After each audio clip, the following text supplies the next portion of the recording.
everybody. So today's very exciting. Today is my latest edition of Did the Right One Win the animated Oscars? I've done this every year, going back to the first year that we had the ceremony for the animated Best Feature Film. And I even did some speculative ones for the years in like 2000, in 1999. And that was really fun. If they'd had the award, what would have won? And so now we're looking at 2024, and you want to check out the playlist for all of the previous year's videos. But this was a very unique year as far as the animated Oscars because we had a Disney Pixar entry, but no Disney Animation Studios, even though they had a big 100-year anniversary film, which it didn't get nominated. We also didn't have the Aardman film didn't get nominated, which usually those are pretty safe bets. So I think it was an interesting year for the category to have some more like indie creative choices being nominated.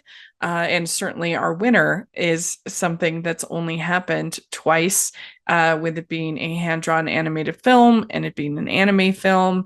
Of course, both times were with Studio Ghibli and Hayao Miyazaki. But let's talk about each of the 5 nominees and see, do I think the right film won?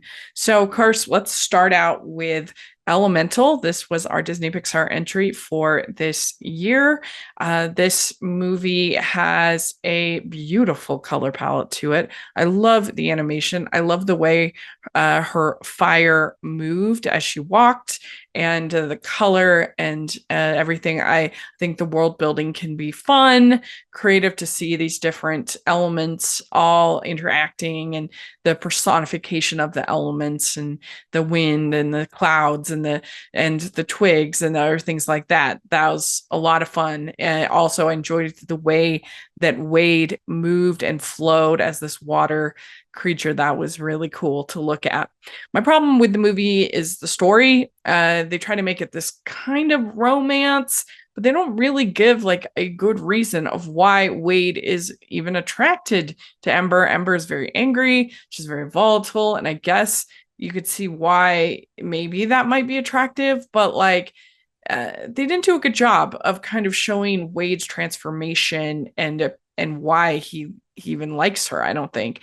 And they had some cool moments of connection between the two as far as water and fire, but not as far as the dialogue and the connection. They spent a lot of time like looking for permits and running around the city, and that just wasn't that interesting to me. I also didn't think the conflict with her father was done very well. I felt like she changed really quick to being like perfectly invested and happy, and then all of a sudden they kind of villainized him, I thought, and I didn't agree with that. And I just think that could have been handled more in a more nuanced way. And I just didn't think the script was there. I thought the script was messy.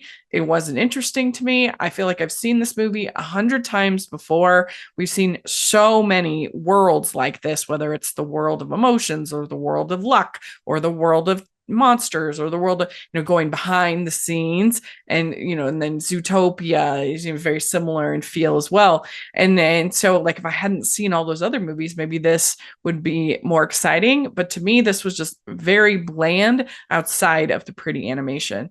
So yeah, it didn't do much for me at all.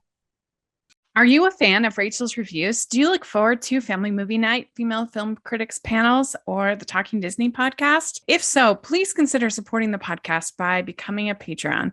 As a patron, you get to access monthly events such as the watch-alongs and Q&As, where you get to talk to stars and find out the behind the scenes of the movie making industry. And you can pick what I review for Family Movie Night or even become a guest on the podcast. Podcasts and YouTube channels are expensive, and I really, really could use your help. I would so appreciate it. You also get to be a member of the Facebook group where we talk about all the films that we're seeing, and we have so much fun. Go to patreon.com/Hallmarkies and select one of the Rachel's fan tiers. That's patreon.com/Hallmarkies. We have Spider-Man Across the Spider-Verse. And of course, this is our sequel to Into the Spider-Verse, which was so amazing. That film blew me away. And this one also blew me away with the absolutely amazing animation. And I just thought it was so incredible the way that they combined so many different styles, not only into one picture, but sometimes into one frame. You would have different characters, all one with an anime style, one with a rough sketch style, one with the CG, one with the high, like it was just so rich, this movie. And I that was so impressive. I also loved the friendship journey between Gwen and Miles. I think that was really, really well done. I was definitely invested in Gwen's journey, especially. And it's hard because this is just the second part of the story. We're not getting the ending until the next one, so it's hard to judge it as a full story, I think, yet. And I do think that the movie does get pretty bogged down in exposition when they get to that Spider-Verse headquarters place. That it's a lot of talking and explaining what's going on, and so that it starts to lose some momentum for me. But there's no question that the animation, the music, the story, as far as with Gwen and Miles, is absolutely outstanding, and I cannot wait to see how it's all going to end. And I really was just so impressed with what they accomplished. This is, after I saw it, I said that is a visual achievement, and it really was. So then we have The Boy and the Heron.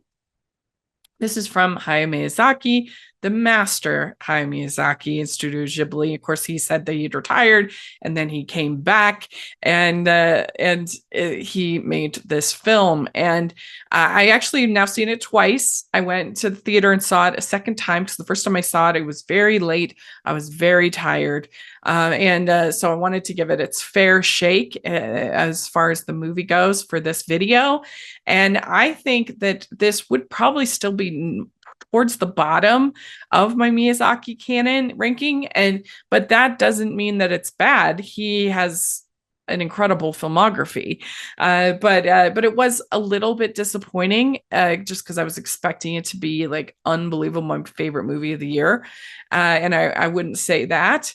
But I do think it starts incredibly slow. Everything building up to him entering the world with him entering the world with the herons, I think is very slow. But I think especially the last 45 minutes, when he's really trying to save his stepmom, and there's all the different doors and the different things, and you're constantly being like presented with new imagery and exciting ideas. I think it's pretty compelling. And of course, you have the themes of grief and loss, and growing up and change, and all of that is all there.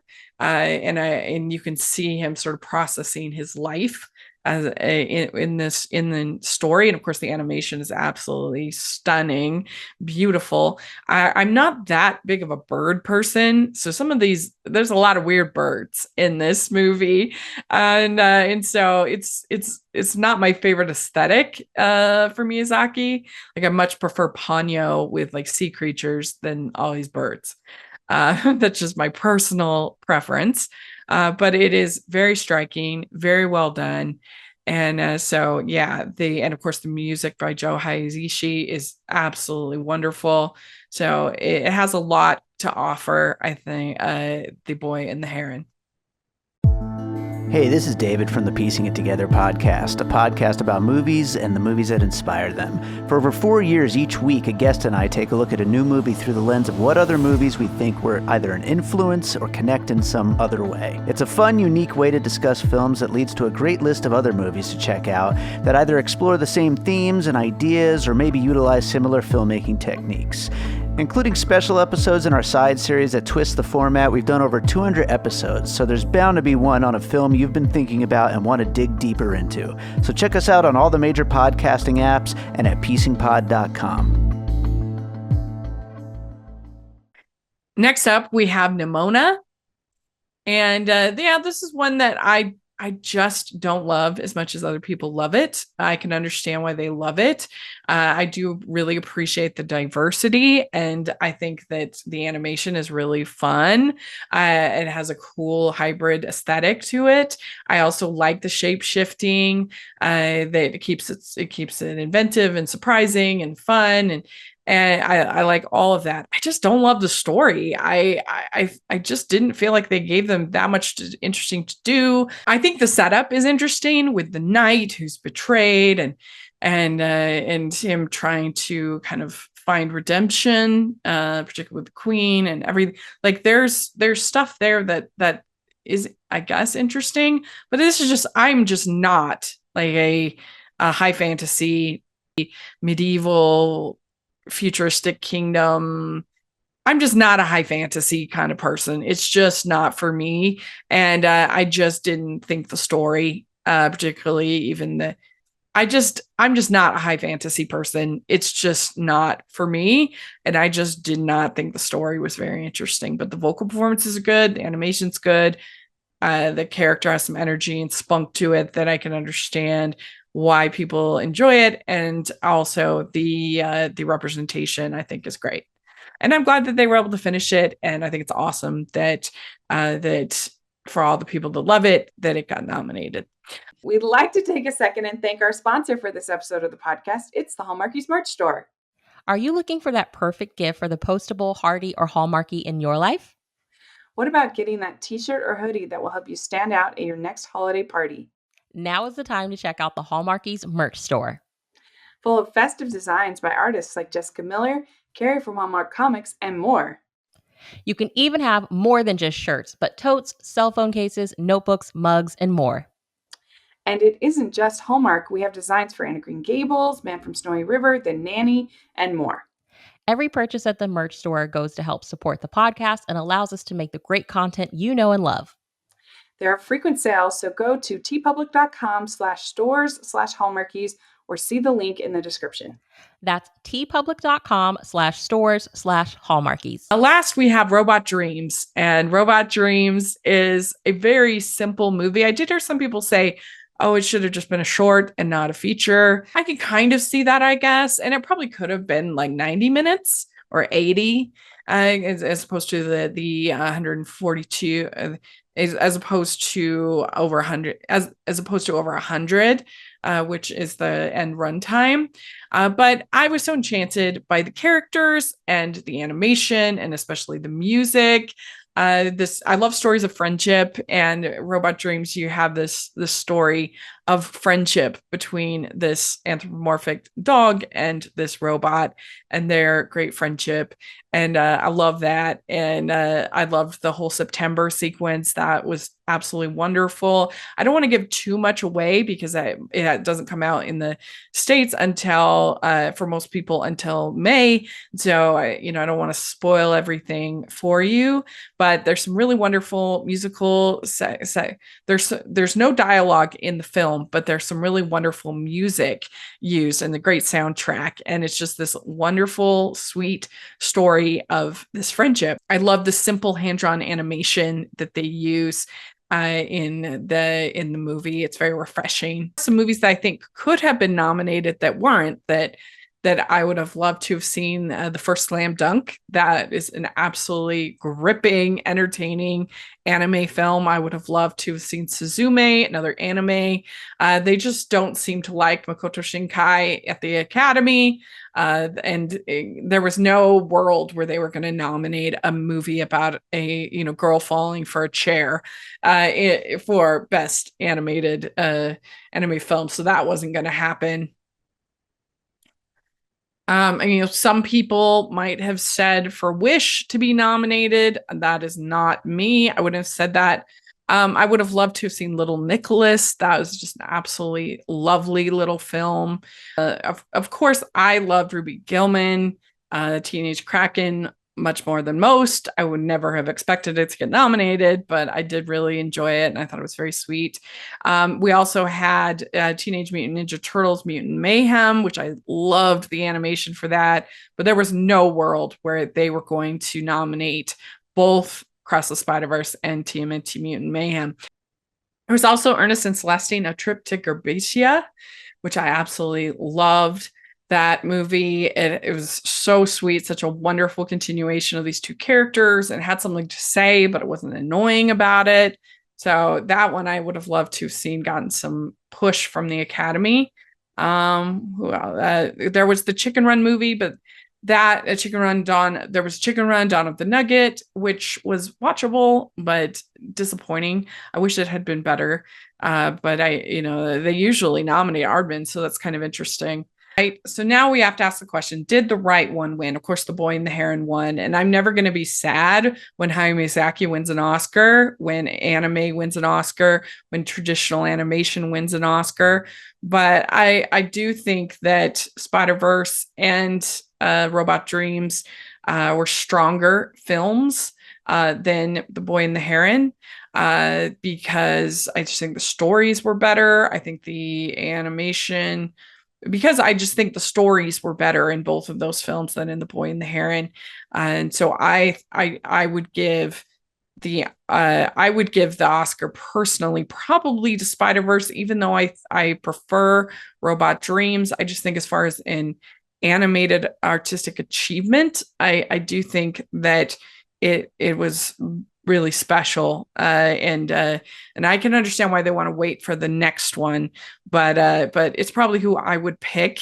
Definitely either Robot Dreams or Spider-Verse. They're wonderful films, but I do enjoy The Boy and the Heron overall. I think it's a successful film, and I'm happy to see, like I said, anime getting recognized. I'm happy to see hand-drawn animation getting recognized, and I'm happy, of course, to see Miyazaki getting recognized.